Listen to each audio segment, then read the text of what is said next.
Did I get a horse because I wanted a relationship, or did I want to prove something for my ego? I had to make that choice. If I was to work her through one of her biggest fears, biggest reactions, I had to let my ego go. I'm going to stand out here and I don't have the right answers, but together I think we can do it. There are healers on this planet with the power to soften the suffering of mankind, yet they have remained in the recesses of the world, abused, discarded, and labeled as trash. This is The Touch of a Mustang. I am your host, Shalise Clough, and I'm here to tell the story of wild horses, Mustangs, and the humans who are discovering and sharing their gifts while working to protect their well-being and preserve their spirit, so this divine power won't be lost. Join us on this quest with the wild Mustang.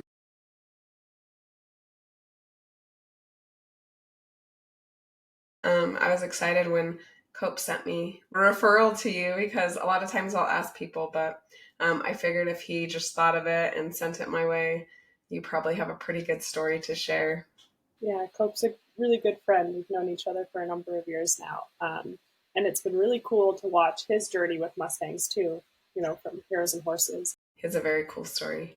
Why don't you start by kind of introducing yourself and telling us a little bit about how you became involved in horses? Sure. So I grew up in Lancaster, Pennsylvania. I'm out in Emigrant, Montana now, and there's a little bit of a timeline to get you there. But I kind of grew up around horses and started working with them as like more of a farm hand when I was about 15. I took on a job with a Canadian warm blood Connemara cross breeding farm, which they make really neat horses. You get kind of the height from the warm blood and the disposition from the Connemara's, that pony. So I got to work with horses from, foals all the way up to competition level jumping and dressage horses. But I didn't do much for riding, just a lot of caretaking, and didn't really have the opportunity to ride much growing up. So that was really neat to get into that later on in life.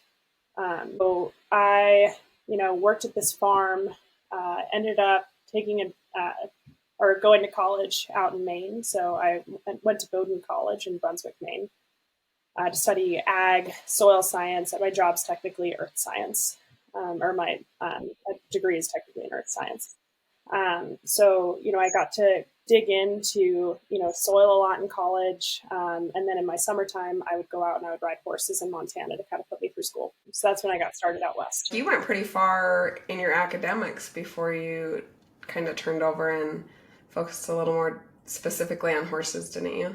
I did, yeah. So I got my 4-year degree.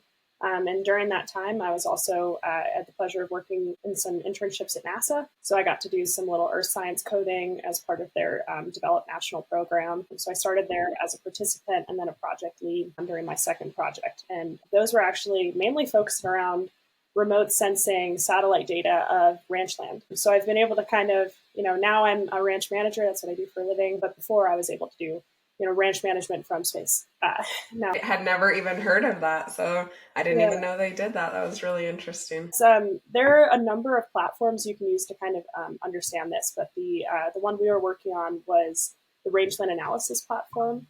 So we were just doing a little ground truthing of that data.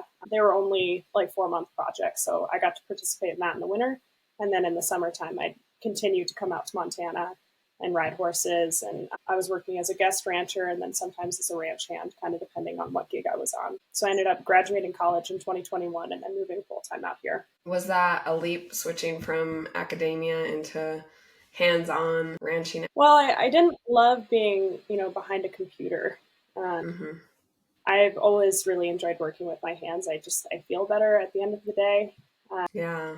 Not everyone has the pleasure of doing that. I think being able to take what I learned in academics and then see it with my own two hands and execute it, especially as a land manager, even more than a horseman.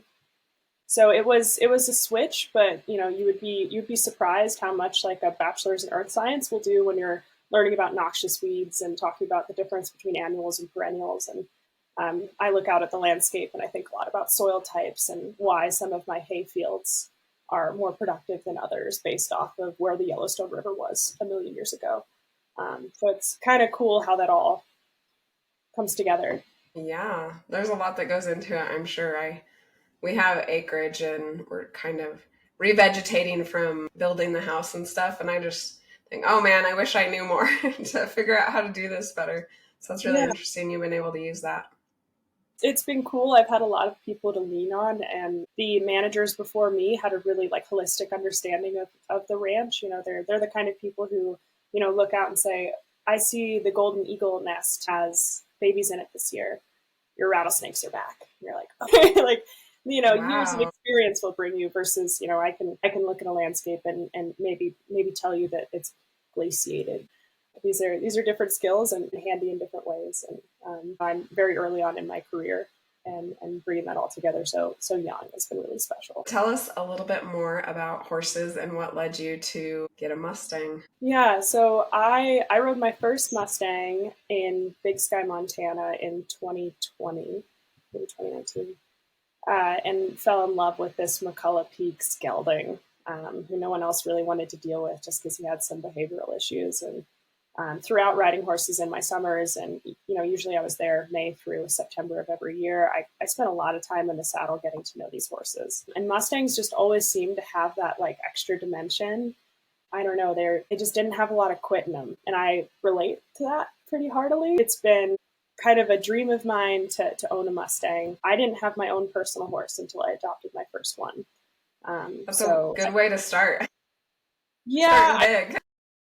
This is not, I wouldn't recommend to right. Anybody just starting in horses, let me start with a feral one. This was not my first time, training horses, starting horses, being around young ones, but definitely my first time dealing with a fully feral Mustang was my own personal horse, Echo.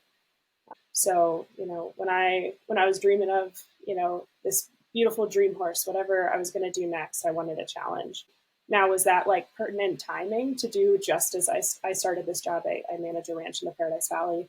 Getting a Mustang at the same time as starting that was maybe the wisest thing. But I think I said something to you along the lines of I just bite things off and then choke it down, even if it's too much to do. Figure it out as you go. Yeah. I think we're all doing that. Some of us just admit it a little bit more. We're all kind of diving in and seeing what happens. Yeah, I think that's, horses in general for a lot of us. And I think that's what makes them so special is it's you're in it, you own them. You kind of have to figure it out. You can't just let them go rot in a field there. This is what you signed on for. What went into that decision to yes, you are going to go get an untouched Mustang. This is going to be your first horse. That's what it's going to be. Yeah. I did what a lot of us do when you go to an auction. You're I'm just going to look. Yeah. Now I'm going to look, and I have acreage, and I needed a horse to move cows on, and I, needed a guide horse. So I had a good feeling I was coming home with something, and I had a corral that was set up really well for Mustangs. It was had a run-in stall and everything. So I showed up to the auction thinking, let's just see what they have, see if there's anything special. And there's this strawberry roan sitting in the corner, this little mare. Cool. Yeah. There was just very little thought about it. I thought I would spend hours going and looking through the horses and trying to figure out which one was the best one and take a look. And I just looked at Echo and I was like, yep, okay. Yeah.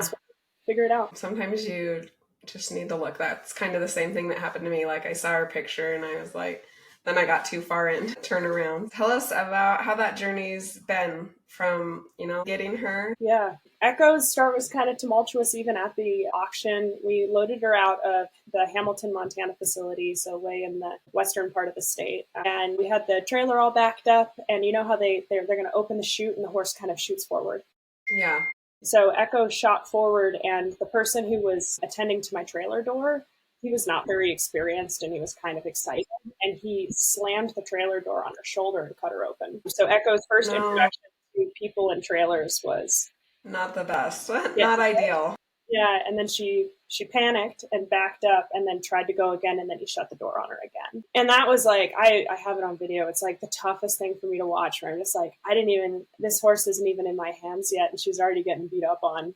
So kind of Echo coming in, coming home, I'm looking at her I am so sorry. We're going to do better from here. I'm not sure what we're going to do first, though. So let me get you in your pen and we'll talk. So, I had her in a halter.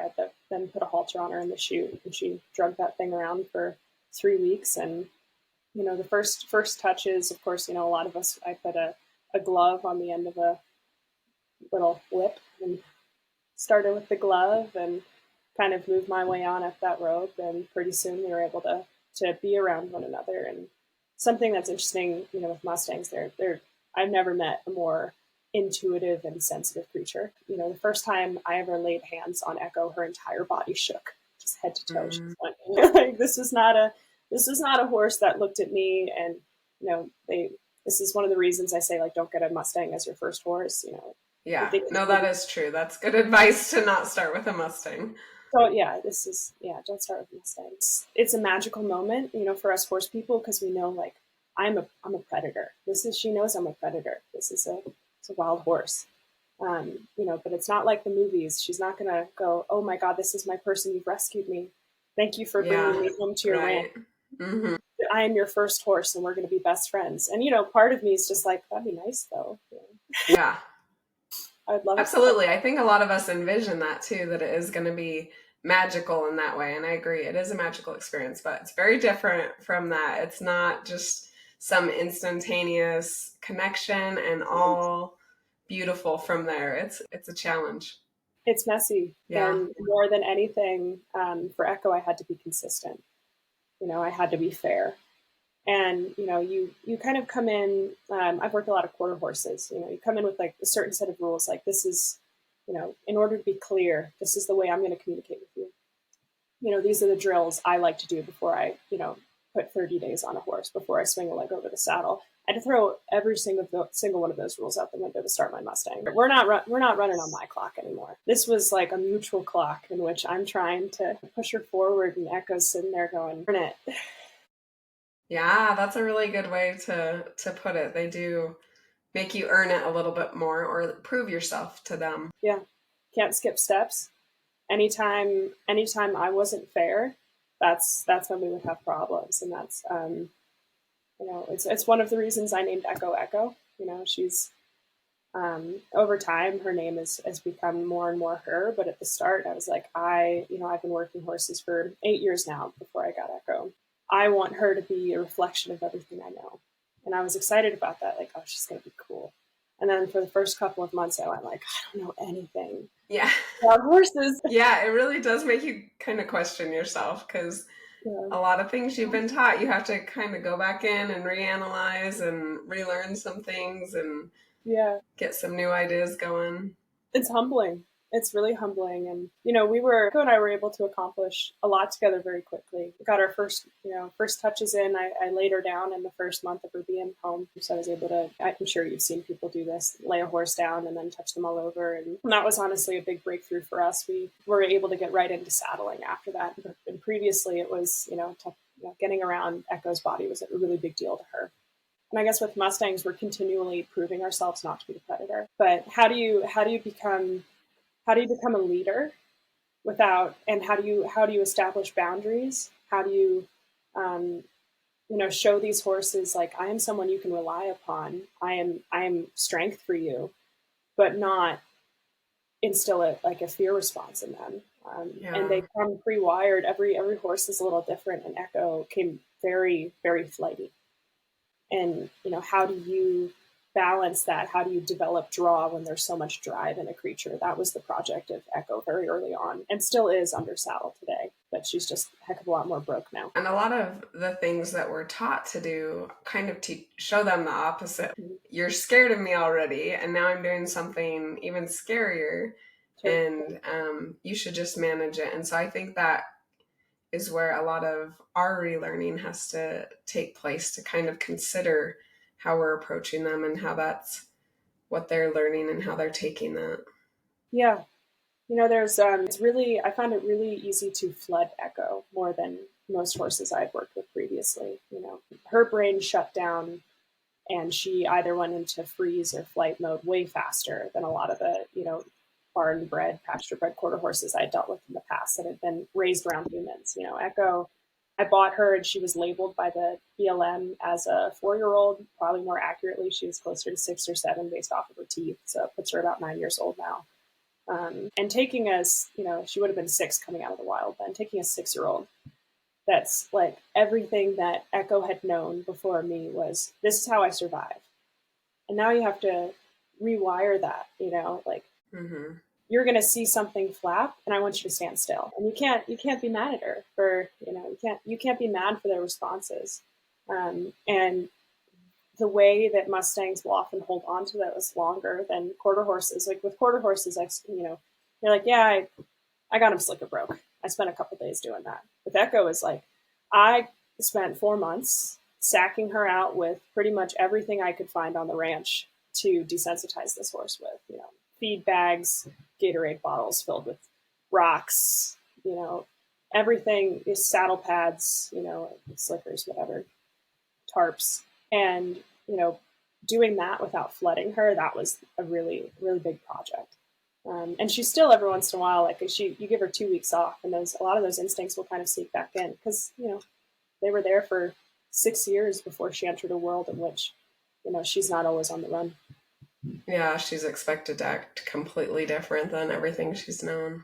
Yeah, and I think the herd teaches her a lot of that too. We've got 7 other horses here that were some of them born and raised on this ranch, and they're able to show her a little bit like the tractor is going to come in here and it's going to bring us a bale, and it's not here to eat you. So they're better at teaching than I am in a lot of those sort of situations. I spent a lot of time with other horses in the pen with her who are able to show her, we can exit that state. It is a lot easier to be with her than away from her. What did that look like when you could tell that she was getting flooded, and how did that kind of change your approach? It's when you see a horse shut down, and Echo would shut down. Her legs would lock up, and she would, especially in her hind end, just like really lightly shake. And it was just her, like you could see, she's like, I can't go left or right. I can't go up. I can't do anything. I'm just here, and this is too much. And that's where you're like, all right, I'm gonna wait for the moment. You just wait for that one moment where that brain turns back on. Maybe their eye softens just a little, or suddenly that shaking pauses for a moment, and that's your release, and you just get out as soon as you can. And the more you engage um, that mindset of them softening just for a moment, you start to return to that state so much faster. But with Echo, it was so subtle. It's not going to be a huge lick and chew all the time. It's not going to be a big deep breath and suddenly everything's hunky dory. It was going to be a moment of just, oh, okay, I'm not dead, and you release right there. And it just made my timing for other horses a lot tighter, I think. So Echo was hugely helpful there because I'm sure I've been really sloppy with colts in the past. Yeah, it's a learning process for sure to figure out what works and what works well and what works in the way that we're wanting it to. How long have you had her now? Got her in June of 23. So we're coming on 2 years now. So I brought her home June 3rd, and then I put my first ride on her August 9th. And it was a total journey and like physical injury for me too. So I ended up putting my first ride on her the 9th. I put less than 30 days on her. I would have put about 15 days on her before I had I came off another horse I was working with at the time and had a major head injury. So I got a pretty bad TBI. Now, again, this is not recommended. I did not go to the hospital right away. I had a lot going on my plate on the ranch. I run all the irrigation and kind of, all of us like horse girls, we just like brush the dirt off. We're like, we're fine. That caught up to me later, but I continued my 60-day start on Echo through that TBI. And the level of trust that it took in her and the level of connection I had to have looking down at her, like, if I hit my head again, I'm dead. So let's do this. Please don't. Yeah, that is scary. How did that affect you moving forward? Honestly, when I trusted Echo enough to keep going with that start, even through that injury, I think it gave me a lot of like self-confidence, honestly. Just like, I'm going to keep showing up. I have the grit to do this. And that was something you have to prove to yourself every day. I work, in the warm seasons when the ranch is like fully up and running, I'm spending 7 days a week, like 12 to 14 hours a day at work. So when you're working 7 to 7 and then working your Mustang 7 to 9 p.m. and then going to bed and then waking up and doing it all over again, and that consistency, even when you're tired, when your when your vision's funky and your ears are ringing and you're on Okay. your horse anyway, because I made it, I brought that horse home. I had something to prove and I had something to do for her. And I wasn't just going to start riding her and then leave her be. Like she deserved more and I did it for her. And she took me exactly where I wanted to go because of it. Yeah. Talk a little bit more about the consistency and kind of how you saw that at play. You know, you always feel like there's someone else out there who's going to be more worthy for your horse. Mm-hmm. Anytime I've looked to pass Echo off to someone else, like, gosh, help me with this problem, it really hasn't worked. So, my first 3-4 months with Echo, when I was out there every single day working with her on the ground, her ground start's really lovely now because we had to do a lot of groundwork before I felt comfortable throwing a leg up on the saddle every time. Yeah, which is smart. It's smart to be good on the ground before you're moving on. Yeah, and she's had a really lovely ground start, and that consistency of coming out there every day. After a while, she stopped stepping away from me. Suddenly, it was her standing still, and I had an ear. And it's weird, but that was my win for the day. I walked Yeah. into the pen. I had a halter in my hands, and she said, "Okay," like just one thought, and then maybe she would step away. And with her, it was always going to be that subtle. And until one day, this horse is facing up. One day this horse is taking a step towards me, and then suddenly a partnership is building. So that consistency, that was the most good she ever has is consistency for me. And it doesn't always mean, we're doing everything right. We've had some serious setbacks. Gosh, trailer loading Echo was its own. Yeah, well, yeah. She didn't get the best introduction, so, and it's tricky anyway if you think we're putting horses in this little box. Yeah, it is tricky, and this is where so after I put my first 60 days on her, we were heading into shipping in Montana. So we're headed into the fall. So we've got to do a bunch of gathers before we can go ahead and ship calves. So at that point, I was like, you know what? Guess it's time to go move cows on this Mustang. See what happens. So we went to go. You can't really get to any of these gathers without getting in her trailer first. So this is where now she's on my time. You got to get in the trailer. I've got stuff to do. I've got these gathers I've been invited to. This is what I want to do. And that's when Echo, this is when these Mustangs go, no. Oh, Yeah, my that's what you think. Yeah. Yeah. Yeah, I don't know what you're thinking, but this is going to take what it takes. And I had to recognize that with her. I had a horse trainer who invited me to a gather, and she's like, "Oh, I'll get your horse in the trailer."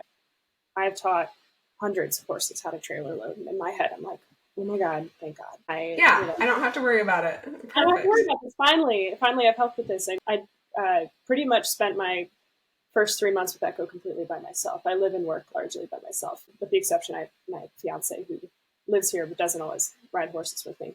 Mm-hmm. So with trailer loading, this horseman tries to get Echo in the trailer. She spends like an hour, and I'm watching her near on beat on my horse. I'm standing there like, I respect this person too much to say like, you've completely lost her. I've spent 4 months working with Echo. I know the look in her eye. Yeah. And there's been no release, and there's nothing for her to hunt. There's nothing for her to seek, and you've completely lost her. And eventually that horse trainer is like, this might be the first horse that I can't do it with. Wow. These Mustangs, there's a reason we breed horses. We breed horses for good disposition. This horse doesn't have a good disposition. And I'm looking at Echo, and I'm just like, man, I brought one home that doesn't have a good disposition. Like, yeah, that kind of sits with you when you hear that from, especially someone you respect, Yeah. So, someone who's been training horses for decades, looks at you and says, your horse is no good. Yeah. You look at yourself, and she's my Echo. She's my reflection. It's like, man, I'm no good. So Yeah. Echo held so many heavy expectations. The poor horse had so much resting on her shoulders. She had 8 years of me, wanting a horse, working horses, training horses. Like, now this one's mine. This one is my reflection. What are you going to be? And Echo's like, I'm going to be exactly what you need every time. I love that. So she sure didn't get in the trailer, and that sat with me that winter. And, I finally decided that fall to recover from my head injury. So I started resting more. I said, Echo, we'll pick this back up.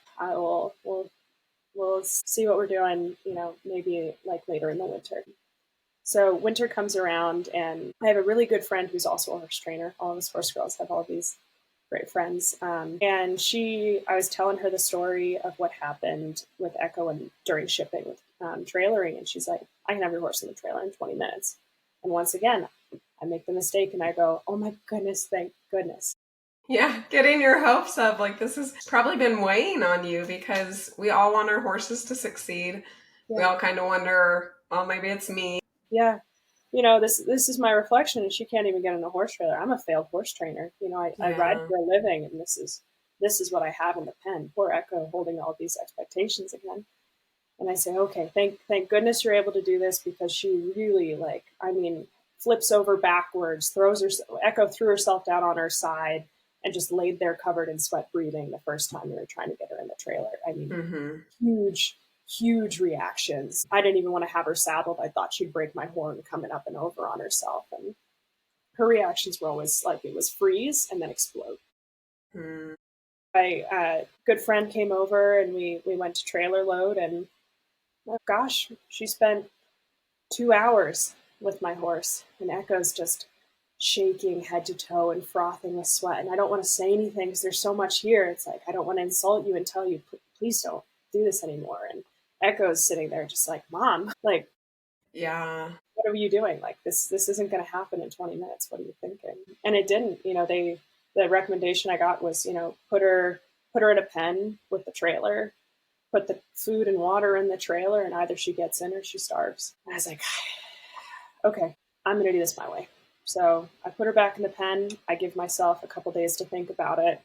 And, I'm all of these expectations I had again, all of this, I finally decided, I'm going to do this for my horse. And I think that means I have to do it. I park my trailer at the bottom of a mountain. Our whole place is hills. Put the trailer brake on, and I just start working Echo at her pace. And I let her spook away from the trailer. I let her do it. But if she's going to spook away from the trailer, we were going to back up the mountain. And it wasn't a violent thing. I didn't have to lay a hand on my horse to get her in the trailer. I didn't have to flag her, didn't have to beat her or something. I had someone say, like, hit her with a cattle prod. I'm like, I wouldn't dare. This horse is, and what that trainer did that day was declare my horse counterfeit. Just the same way, the first trainer did. Your horse has a bad attitude. This horse is no good. The second trainer said, your horse is counterfeit, which we know in the horse world is not something you can come back from. A counterfeit horse is not something you can come back from. And I'm sitting here going, oh my God, she's counterfeit. I've picked one of the bad ones. I picked one of the bad Mustangs. I'm sure they exist. Now, I haven't started enough to know whether these horses exist. So back to trailer loading. I just start backing her up the mountain. I give her the choice. Like, you can either get in the trailer or sniff it or think about it or put a foot in it or give me something, or you can drive away from it. And if you're going to back up, we're just going to back. So up the mountain we went. And I got great calves that winter because we went up that mountain. Good workouts. Hundreds of times. Back up the mountain. Nothing violent, and her back is epic now. You just lift up the lead rope and she's... Yeah, and what a good example of, like, you're always training your horses. No matter what you're doing, they're always learning something. Yeah.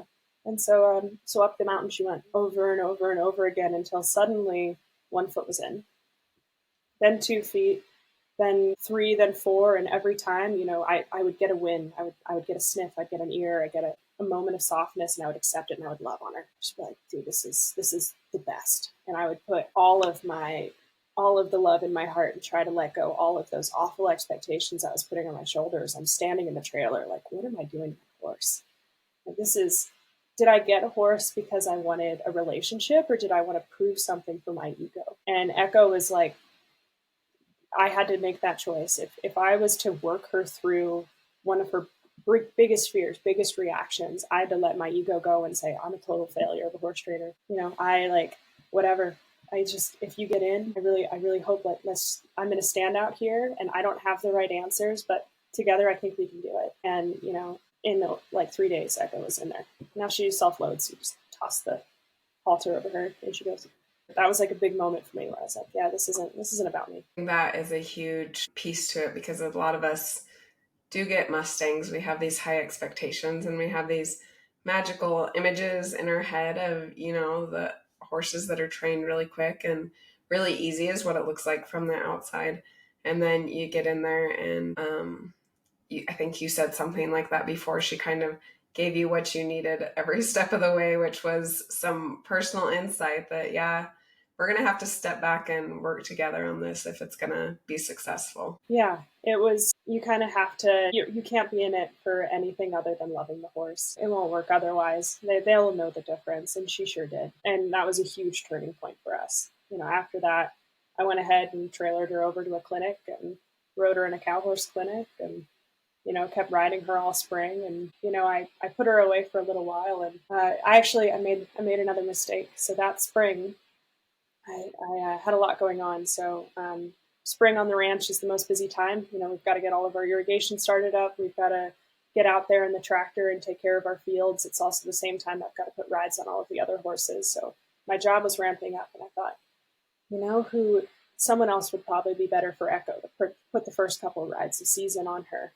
Maybe just send her off for 2 weeks to a trainer and go ahead and just ride her when she's back. Let someone else get the green off of her. I'm still recovering from this head injury. And so I sent her off, and, again, I'm getting these comments, this horse is stubborn. She just doesn't really have a great mindset. I don't feel comfortable putting a leg on her. I think she might be dangerous, and, all these things. And I'm starting to develop these feelings about my horse again, like, oh my God, I failed my horse, not even this professional trainer, she rides horses for a living, wants to get on her. And I brought her home, and the same thing I always did, just looked at her and went, all right, no one else is going to do it, so it might as well be me. So that's what we did. I rode her all summer long. I think that is one thing that makes the relationships really powerful, is they do develop and kind of lean on the connection that we're willing to provide them with, that they're looking for more individualized relationship than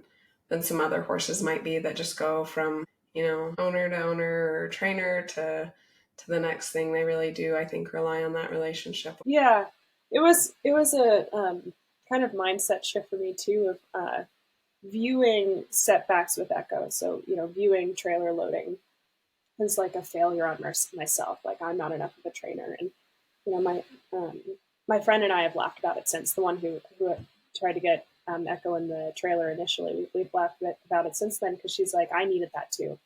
Echo held up a mirror and said, you think you can do something with the horse in 20 minutes without getting to know them first? But she's happy to hold that mirror up to anybody who wants to look at it. It's done. Yeah. And, you almost have to kind of just work with their mindset and not take it personally either. So it's that letting go of that ego again. So, Echo to this day, everyone's, she'll see we round the corner here and there's the skid steer and it moved. She'd be like, oh. It still caught me off guard. And now I just laugh. I'm just like, oh my God.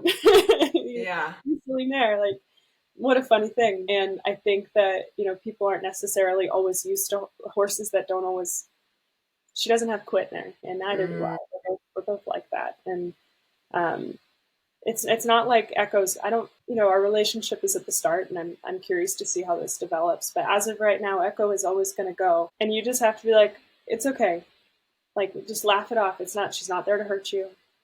She's just got that extra bit of spark in her, and you've got to love her for it. I think relaxing into that, not making so much out of every interaction. I definitely had some of the same experience where I'm like, I should not have a Mustang. I should not have a horse. Yeah. But relaxing into it and just kind of being like, yeah, it's okay. It's okay that whatever, they still spook at the same thing that they've seen 20 times before or something, that you're like, well, that surprised me. I didn't expect you guys to react that way. It's like letting go of expectations of what a broke horse is supposed to look like. Because the same horse, I tack up at our tack shed. Every day I ride her, and I ride her most days. And she'll still, I get the saddle pad out of the tack shed, and she'll do that mare snort, like the, and you're like, oh my goodness, how many times have this saddle pad come out of this tack shed? Like hundreds, thousands. I've even done the whole run out of the tack shed with the saddle pad, run back in, run around her, hours of that, and desensitizing. And after a while, I just giggle. I just go, yeah, whatever. Which I think is one of the beautiful things about Mustangs, if they're trained right, is that they do really stay themselves. You know, they stay present in the world around them. They're not just like checking out and zoning out and going along with the agenda, which, you know, a lot of us think that we would prefer. I definitely was like, come on, let's just do this all my way. It'll be fun. It'll be great. But when you can kind of embrace that they're still these beings interacting with the world in such a heightened way, it can bring really cool things to your life. Yeah, and they have like different characteristics that are, she's so light. You say like, oh, this is a really flighty horse, this is a really reactive horse. And now under saddle, we've taken reactivity and we've brought lightness. Like it doesn't take much to get Echo collected nowadays. It doesn't take much to drift her left and right with your legs. This horse is everything on everything is so sensitive. That sensitivity is something like, oh man, like I wish you were duller. It's like I can't wish for a different horse. I got exactly what I needed, even when I don't want it. Yeah. Well, and I think also those reactive sensitive horses, they're also the very best communicators. Like you know what's going on with them. You're not guessing or often being taken by surprise unless you've kind of ignored what they've been trying to tell you. They're really good at communicating how they're feeling and how the situation is sitting with them. Yeah, and I guess obviously every horse being a little different, I happen to have one of those really expressive ones. And that works well for me. We're both kind of like that. We wear our hearts on our sleeves, and Echo, she's so easy to read. It's a really good way of putting it, like, great communicator. And I love teaching people groundwork now with Echo because she's so sharp, so easy to talk to. She's cued into every part of your body, and she plays it like a game now. And you can go out in a field with Echo now, and you can catch her eye, and I can send her with my hand, and she'll lunge around me just in a big old pasture. And it's because we've had so many of those conversations. All it takes for me is this, and to send her off, and it's really wonderful. Tell us about what you guys have been doing recently with your journey with your Mustang. This past winter, I didn't really have any goals of entering any competition. But I had a friend of a friend enter onto the wait list of the Big Sky Ski Drawer. And he didn't have a horse. He just really wanted to try it. And this is an event that I've, watched for years now. I lived in Big Sky for a while, and it was such a dream for me to do it. And this person gets a hold of me and says, "Hey, I've got someone on the wait list for Big Sky. They're looking for a horse. Any chance that you've got one that you would enter?" I'm like, "Oh, well, I've got a pen full of broke horses, but I've got one that's fast, and it's Echo." And she knows her feet, and I rode her a lot this winter, and I said, "You know what? If you get off the wait list, I'll run with you. Let's just do it." Not thinking any chance we get off the wait list. There's no way. Everyone wants to enter the Big Sky. That'll probably be fine. Yeah, it won't be this year. It'll be fine. Like don't worry about it. Like just call me next year though when we try again. Yeah. But I took it as an excuse to get back on my horse. So I went ahead and just started dragging things. Drag firewood back from our wood pile. I would spend miles and miles a day on Echo. I make a lot of my own schedule in the wintertime, and I just made time every day to ride my horse, which was really special. So I rode for 35 days straight, and on like day 35, I got a phone call from my skier, and he said, "Hey, we're off. We got the ski drawer in 8 days. You good?" Yeah. How did that feel? Oh my God, I was having a beer with some friends here in town, and when I got the phone call, and my heart dropped in my chest. I just, and it's the same as earlier. I bite off more than I can chew and choke it down anyway. But trying to do things off of Echo's timeline has historically not worked. And so I'm sitting there thinking, like, I have no faith in my horse. There's no way. There are snowmobiles doing backflips and pyrotechnics, and like 3,000 people attend this event, and we're going to be, not only are we doing this in front of all these people, so it's the humiliation is going to be huge if we don't do it. And I was immediately got in my head and got in my ego. Like, I have to be able to do this. Like, I'm a horse trainer. I'm a rancher. Like, I don't show up to events and not make it point A to point B. And I put all of these expectations on my poor horse. And so I spend the next 8 days putting Echo through what we began to call the gauntlet. And so I'd been running hot laps with Echo across the ranch, so like 2 to 3 miles a day at long trots and galloping a good deal of it, completely solo. Again, this is not wise to do this. I just, I've often, I've got a paramedic for a fiance, and that makes life a little bit easier. Yeah. I'm just ripping around this ranch all winter long. And yeah, so we've got 8 days to prepare, and I've got a whole village. I've got a whole village of people who show up for me. So they would wait along my route, and they would wave tarps. I had a friend setting off fireworks. We had flags. I said, pump your truck music. And, we had a bunch of gatherings, and we started dragging skiers, and we started prepping Echo. So I had 2 practices with my skier, and then I had, probably 5 or 6 practices with everybody, making as much noise as we could come up with out here on the ranch. And that was coming into Friday of the Big Sky Ski Tour. Yeah. So wow.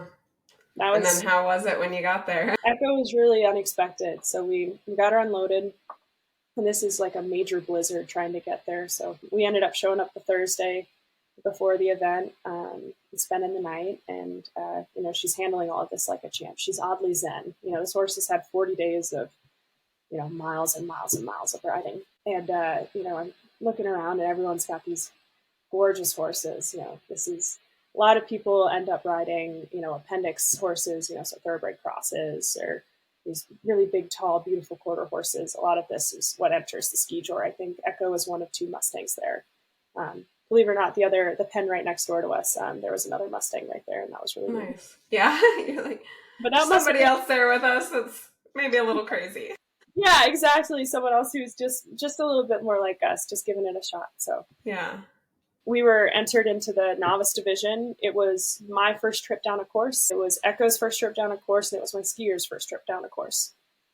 We were sitting there at the start line, and I'm just looking down at Echo like, what are the odds that was enough? Because she's not afraid to tell you if you haven't prepared enough. This horse is completely unafraid of communicating what she means. Right. And Echo was completely zen, just like, there are horses weaving all about.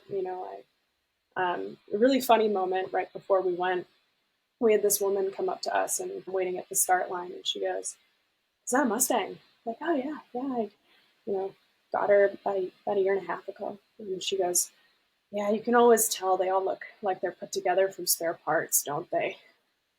And I was just like, "Geez, that stung."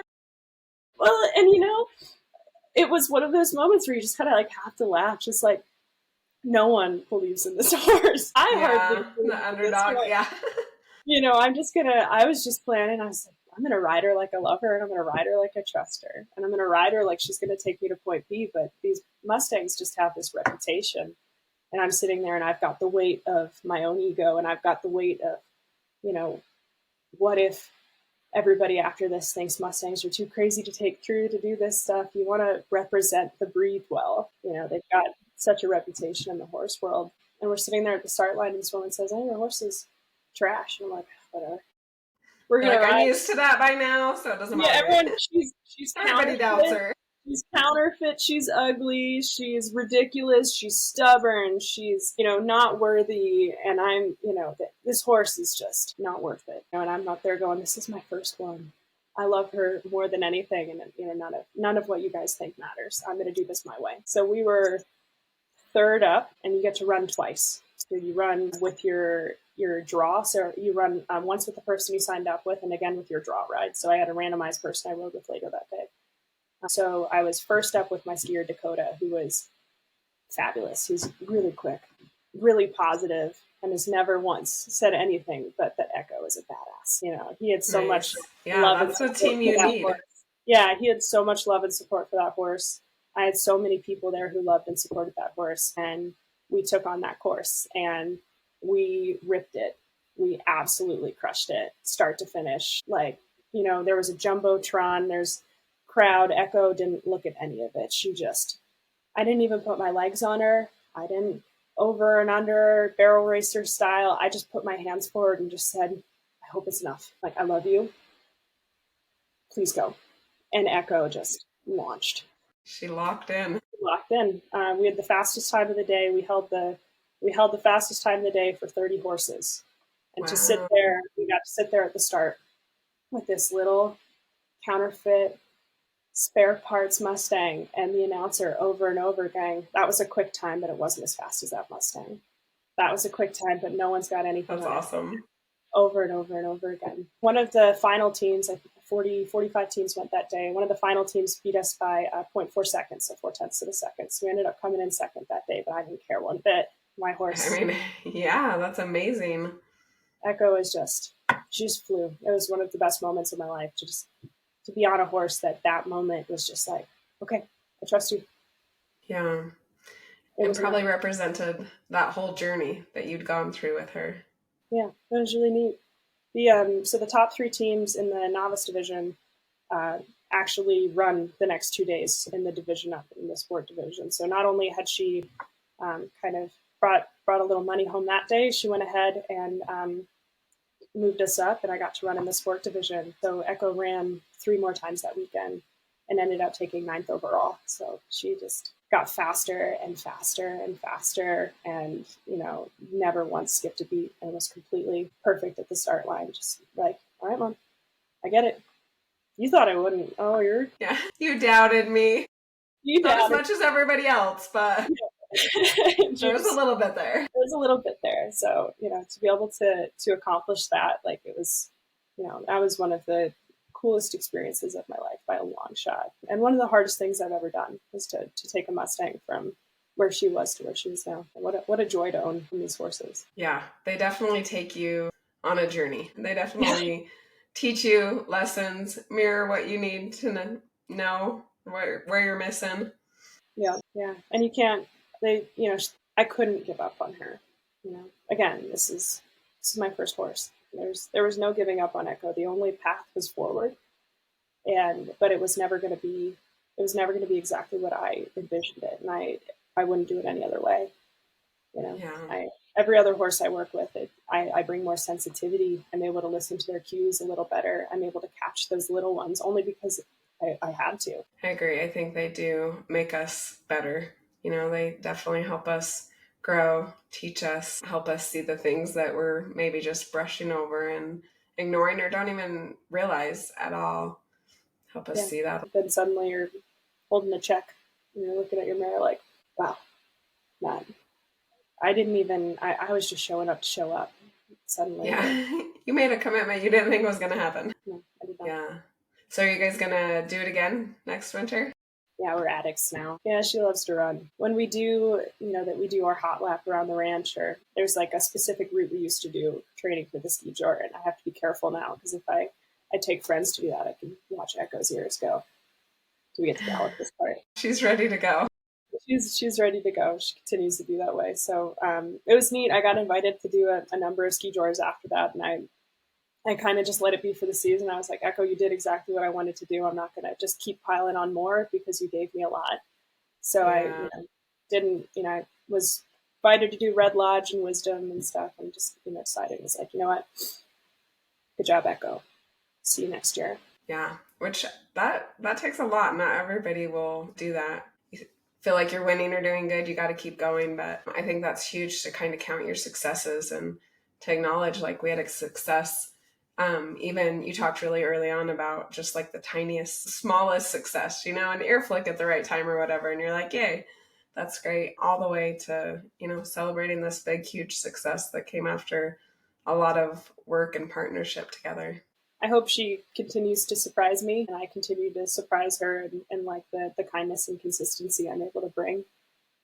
Since then, I've been able to use her to work cows, and she'll climb me to the top of the mountain, and she does all of this completely barefoot. She ran the skijoor completely barefoot. These horses are engineered, just a little different, and I guess, until I work with more, maybe I'll be able to make some more sweeping claims, but I can just say in the case of mine, like that is a really special animal, and I'm really blessed to be a part of her life. Much more so than she's lucky to be here. She gets plenty of feed, but I'm way luckier to have her. What is advice you would give people who are thinking about getting a Mustang or jumping into it? I don't know. Do it all. Do it for the right reasons, and if not, they'll find them for you. Yeah. Go in with love. Do it for love. Don't do it for Yeah. yourself. Yeah. I think that's huge. And also how you were committed to it. I think that's maybe the biggest piece, because some of them are going to get hard. It's going to be tough times. You're going to have to fight that self-doubt and the discouragement. But if you're committed, like, you'll figure out a way. And it's neat Yeah. to see how you guys did that. The path forward isn't this. And I mean, it's not with anything, but with Mustangs in particular, like they're going to have bad days. These aren't machines that you can just go and work on. Like she's going to wake up on the wrong side of the bed. Your horses will. And there are going to be days where you think I didn't do a single thing right except for show up, Yeah. and sometimes that's all you need to do. So yeah, just what a lucky thing to own a horse in the first place. They're not something to be picked up and put in a pasture. They're not ornaments. They're working animals. They're things that are meant to be used and developed and honed. And you can't expect to just pick them up after a couple months off and pick them up exactly how you put them down. They're wild things. All horses are like this too, but um, they're that consistency, that job, that it matters. Are there any ways that your perspective on horsemanship has changed after having her that we maybe haven't touched on? It's that like not taking it personal aspect. There's every horse is going to be bringing their own set of drive and draw. Like, do they want to be with you? Do they want to drive away from you? How much fight do they have? Are they a flight? Are they a freeze? Like, there's all of these things that the more and more you work horses, you see these characteristics start to pop up. Like, oh, she reminds me of this other horse I rode 3 years ago, and they're all going to be a little different. And meeting them where they are, that's been exactly what Echo has been able to bring to me. I had the pleasure of riding Echo in front of Buck Brannaman last summer, and I got to do his clinic that he had in Livingston. So I brought Echo with me. This horse, I walk her into the arena, and she just starts bucking in a circle around me on a lunch line, because that's just how it goes sometimes. You're like, perfect, this is just what I envisioned. And I see Buck turn over, and obviously this is a huge person in the horse industry, like someone I look up to the utmost degree. And Buck looks over, and he just nods and looks away. No emotion, nothing like, oh, what did you bring to my clinic? Everybody else was on broke horses. I brought Echo. Yeah. What else are you gonna do? So but she went ahead, and I just took her for what she was that day. And when I was ready, I got up on her. And I didn't care what anybody else thought about her. I didn't compare her. I think I'm going to bring that to every new horse. They are what they are.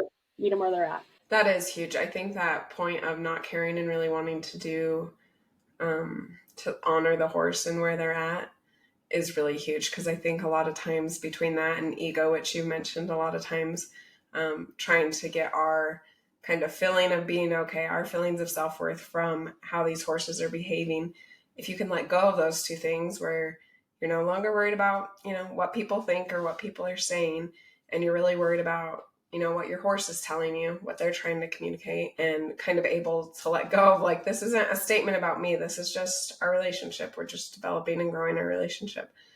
Those, I think, are two huge pieces to kind of take and move forward that can really change the way that you interact with horses. Yeah. And it's tough in the horse world. The horse world is a really unique one, and it is kind of a judgy one. There are always going to be those people at the start line saying, hey, I spent 20 grand on my horse, and this is Sunfrost on the papers, and this horse was bred for it, Yeah.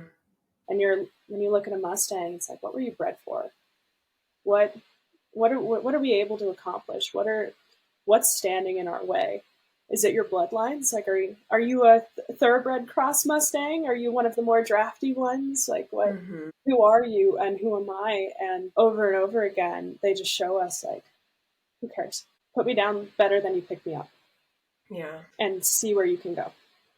It's farther than you think. Yeah, that's beautiful. And I think a lot of us, you talked about how you kind of put a lot of your expectations on Echo's shoulder, and she didn't really care. She wasn't really having it, you know? She's like, we're going to do this the way that feels good to me. But I do think that's a big piece to why there's so much tension in the horse community, because I think a lot of us look at our horses as a sense of worth and worthiness. Mm-hmm. When, you know, when you step back and kind of build that relationship and learn those things that they're trying to teach you, listen to those things they're trying to tell you, that definitely becomes less important, more just, you know, a side note. And you can really lean into like, what are you going to learn on this journey? Where is it going to go? What might you be able to do next? Yeah. But if you're going to get a Mustang, get one for partnership. That's what it is. It's a relationship you're developing, and relationships are rocky. Yeah. Rocky, take time, take learning. Not always fun, and then sometimes amazing. You're going to have so many more. You're going to spend so many hours having hard moments before you have the good ones, and you have to just trust that the good ones are coming. It's like anything, you know. You're gonna. Yeah, a lot like life, right? Whatever you expect, it may not turn out that way. So just hang on and see what happens and stay in it and keep showing up. I think it's huge. And be willing to learn. Be willing to restart. Yeah, And absolutely. dig back into the books and the YouTube and pick trainers you like and find the stuff that doesn't work for you. It's all the stuff they say with horsemanship. It's not a one size fits all, and no one has the answers. And I've tried. Trust me, I've really tried. Yeah, I mean, you had two people that thought they had the answer. Yeah. Still didn't work. So. Yeah. Yeah, it's just how many times was I going to turn and say someone else is going to do it better? Someone else has the answers. Yeah. It's just and I mean, it's hard. So when you get to those stuck points, it seems like it would be really great to just have someone step in, kind of help get you past that. But I'm sure that because you stuck with it and kind of took it back into your hands, that's probably where you really learned a lot, because it sounds like you really focused in. You're like, I'm going to have to figure this out. Like, it's in my hands. It's up to me. Yeah.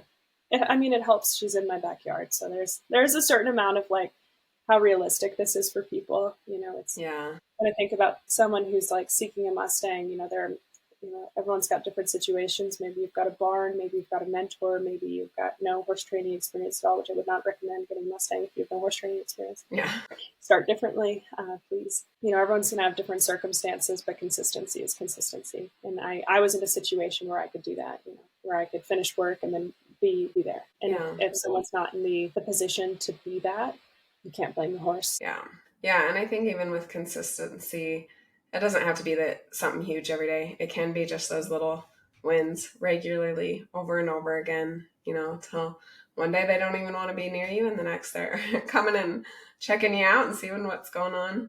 And it's not realistic for everybody. And it's, and I'm sure this is the case with some horses as well. I think you can get away with it a little more with horses that are raised around humans. You can put them down and pick them back up, and they're about the same. I've noticed with some of our quarter horses, and that's what you get with breeding a little bit and raising them in hand. I'm curious to see in the future if I have a chance to start a younger Mustang instead of an older one, and seeing if that kind of like recurrence interval is shorter. Yeah, it is interesting. There's definitely a lot of variance between them. I have 3, and they're all totally different personalities, and just everyone I'm like, oh, well, that's not what I was expecting. So it's definitely an interesting learning journey. Yeah. What HMAs are your horses from? So one is Antelope Hills, I think. The one in Wyoming, not Nevada. I can't remember if it's Antelope Hills or Antelope Valley. It might be Antelope. Okay. Anyway, she's the one that was supposed to be my daughter, so I didn't know. I can never remember hers for some reason. But then the other one's Divide Basin, Wyoming, and Triple B, Nevada. Yes. So yeah, and they're all very different, but lots of fun. Yeah, everyone's got their HMAs they like to and are interested in. Yeah. I have no idea. I'm not a Mustang person. I just happen to have one. Yeah, I know. We didn't really go off HMAs. It was more like, oh, that looks good. Let's do it. Yeah. So trots sound. Yeah, but you really never do fully know what you're getting until they're there and they're with you and you're learning about them. I really appreciate you kind of hearing Echo's story. It's neat. I've never really talked through it in this way before. My friends and family have gotten snippets of this. So this was really special for me. So thank you so much. Thanks for being here. Tell everybody where they can find you if they want to follow you, see videos. You have some really cool videos up of the events, and it looks pretty wild. It looks pretty fun and a lot of craziness. I'm not great with social media. My handle, I think, is Addie Gonzalez 06 on Instagram, but I do have a private account, so I don't. So maybe you don't want people to find you. That's okay. That's all right. Yeah, I'm not much of a social media person. I might post some more Echo stuff in the future, but I am looking at. There's another auction here in June in Livingston, so there might be, maybe, I don't know. Maybe I'll just go see if there's something in the pen. Yeah, we know what'll happen if you just go see. Yeah, but that's all right. I mean, once you get one, it's kind of hard to just stop there, and they need a friend. So why write anything else? Yeah. Well, thank you so much for being here and sharing your story and your experiences with Echo. It's really neat to just see the way different journeys unfold with the Mustang, and really cool to hear how you learned and grew and really committed to being there for Echo and to doing right by her, even though there's bumps along the road, which I think happens for all of us that are really trying to do right for them. And to just see what an exciting end. As you were telling the story of it, I was like, this should be a movie. So inspiring, where you just have this huge journey and people talking poorly about the horse, and then they just do something incredible. Together you guys did something really fun, really neat, and inspiring. So thanks for being here. Thank you for joining us and learning about horses that heal and the humans who help them. We hope you'll continue with us on this journey. We'd love for you to subscribe on your favorite platform and follow The Touch of a Mustang on any of the major social media outlets. Please share with your friends, anyone who loves horses, or anyone who might be struggling and could benefit from this message. If you have felt the healing power of horses or help them in their divinely appointed mission, please reach out. We want to hear your story. As we say goodbye, always remember that the horse is always there to help you.